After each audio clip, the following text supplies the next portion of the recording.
Medyo creepy nga talaga yung lugar na to. May mga tumatambay dito, may mga pumaparada.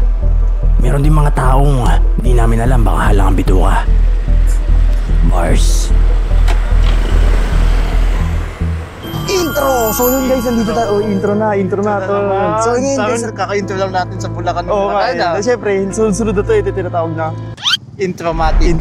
yan. So yun guys, nandito tayo ngayon sa Amazing Show, sa tapat ng Amazing Show. At we're going to spend an overnight here dito sa Pasay City. Quick lang tsaka brief, history. So ang history ng Amazing Show, o mas kilala bilang Manila Film Center. Manila Film Center Festival of the Yan, Philippines. tama. O mas kilala bilang The Amazing Show.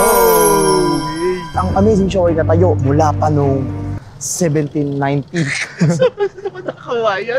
Ibang site yata yung Google mo. Bakit China brand yung Google mo? Hindi ko alam basta yun yung lumabas kasi nagbabasa-basa ako. 1790. 1790. Ang sabi dito sa Amazing Show daw na to, marami daw ditong taong lumubog. Bakit mahaba dyan? Mahaba dyan? Kasi nga, ang Pasay City dating dagat to. Ay, oo. Tinabunan lang ng mga lupa. Oo, kasi malapit na sa MOA kung di nyo nalalaman.